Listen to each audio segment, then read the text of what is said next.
여러분, LTFM에 왔나요? 앞선 일정을 통해 싱가포르의 전반적인 배경 지식을 얻었다면 이번엔 본격적으로 싱가포르의 카라이트에 대해서 인터뷰하기 위해 LTA 국산교통청을 찾아갔습니다. 오늘은 말이죠, 저희가 LTA에 이제 인터뷰를 하러 가고 있는데요. 저희 주제에 가장 밀접한 정부 기간이다 보니까 굉장히 설레고 기대가 되네요. 사실 준비를 정말 열심히 했는데 제 이직 4년간 숨겨왔던 영어 실력 오늘 더 뽐내고 오도록 하겠습니다. 다들 기대해주세요. 리틀 인디아역에 도착해 잠시 기다리고 연락드린 직원분을 만날 수 있었습니다. Hello. Nice to meet you. 생각보다 경비가 삼엄해 긴장되는 순간도 있었습니다. 어쨌든 그리고 바로 인터뷰를 진행할 수 있었습니다. His Matthew, leading the team on planning and infrastructure. We have six teams under active mobility. So I'm with sorry, I need to brief. I'm with team 2, so we are dealing with the infrastructure, meaning we call the tender, we build the cycling path. My team is team 4. We are doing mainly regulatory policies, those relating like all the laws and the regulations and the offences related issues. Yeah, we have other teams. One planning. Our team 3 will be on communications and promotions, right? The team 5 will be on device sharing, and the last team is import control. So we are controlling the import of motorized e-scooters as well as motorized power assisted bicycles as well. Okay, so this is Jonathan. He's my colleague from team 4. I brought this to make sure that PMD this run, right?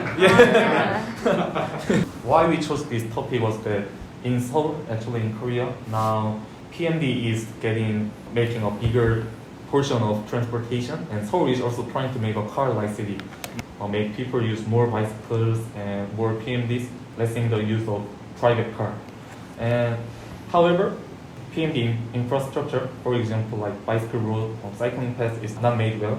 That people are still using PMDs and bicycle on the pedestrian road. Right. And from at the beginning, when Seoul put PMD as a transportation, citizens in Seoul it's good really to make PMD as a transportation. Problems in parking and like accidents with pedestrians. Now people are having negative thinking about PMDs. Singapore is also a good country in making a car-like city and PMD and bicycle road. So how can we change Seoul starting from Singapore? The beginning of improving the bicycle infrastructure in Singapore. So actually, Singapore for us, we are trying to be inclusive, meaning to promote public transport, which includes the use of the bicycles. PMD actually came later, much later. Until recently, 2016, if I'm not wrong, we make it legal for bicycles to go on to the footpaths.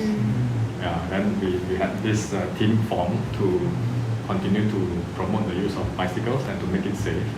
After which the PMD technology came on board the last 5 years, right? So we actually allowed the sharing of PMDs on the footpaths as well.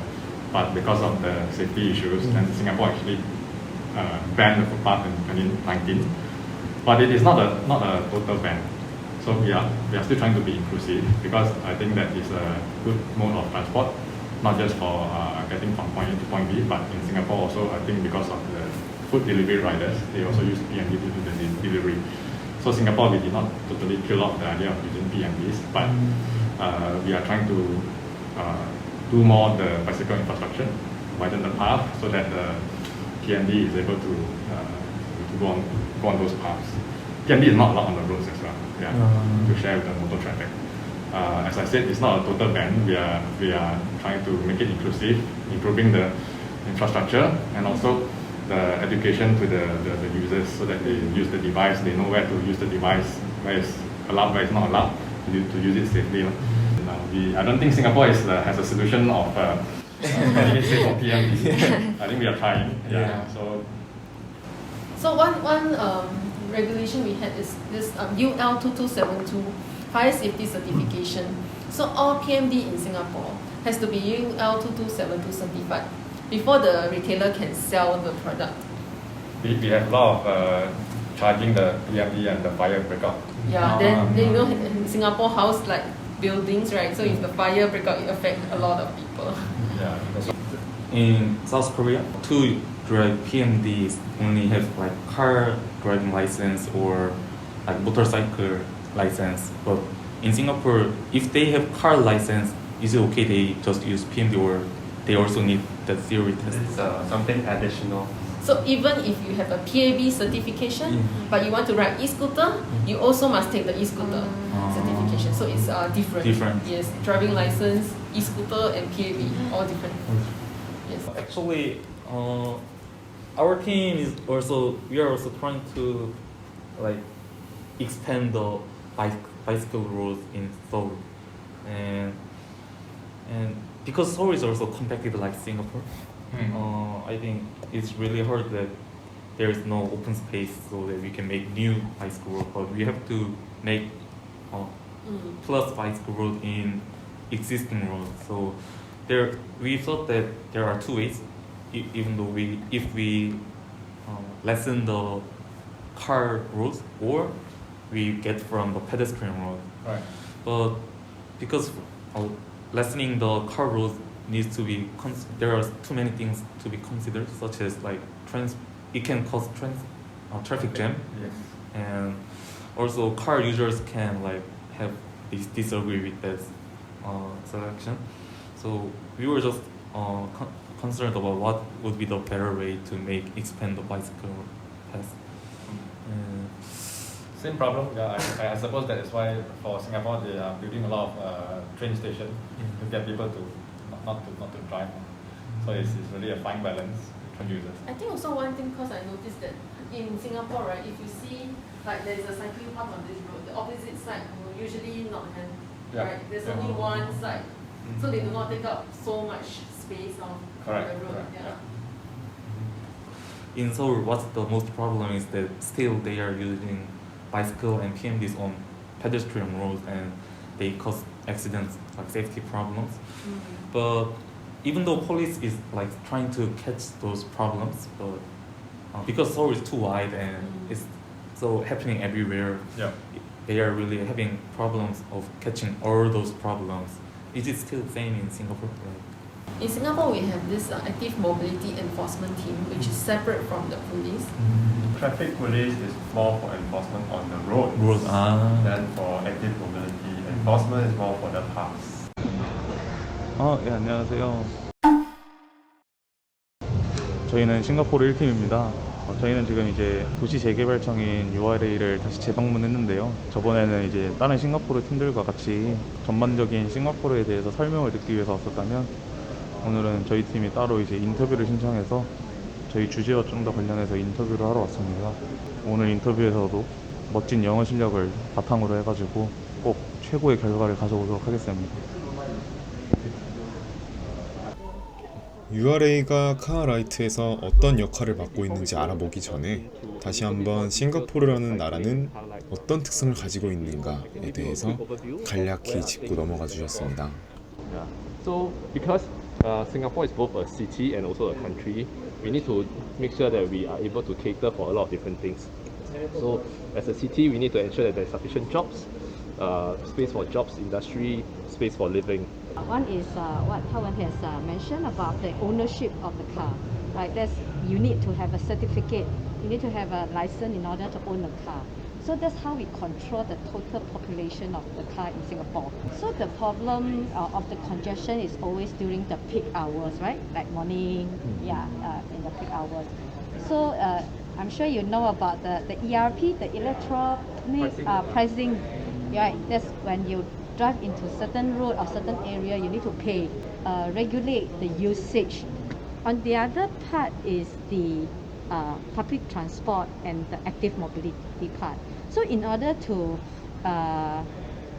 attract people to use more public transport, you have to make the public transport very comfortable and very convenient to use, right? So that is a pull factor. For example, we have the bus arrival timing that you can check on your handphone, like exactly what time and what minutes your bus will arrive. so people can plan their journey. You know, where, for example, for me, before I leave my home, I will check, oh, my bus will come in 5 minutes time, then I will go to, go down to my downstairs. So it is very convenient, right? Cycling is more for shorter distance of journey, because we are still in the process of building up our cycling path network. It is still not very comprehensive yet. When the cycling path is become more connected, extend to more area, that will encourage more people to take up cycling. Oh, you mean how do we plan cycling path in the built-up area? Yes, the space, extra space is always very limited because it's a built-up area, right? So I think what LTA or we trying to do is really expand as much as we can with the existing constraint, and especially in a residential area, we will work with HDB. HDB is the Public Housing Board, right, to accommodate the cycling path, right? Typically a cycling path is about 2 meters wide, right? Our cycling path is 2 meters wide. So we will try to find space to accommodate. In residential area, usually it's still possible to find such space, but in the city is a bit tight, right? So in the city it's more challenging to find space.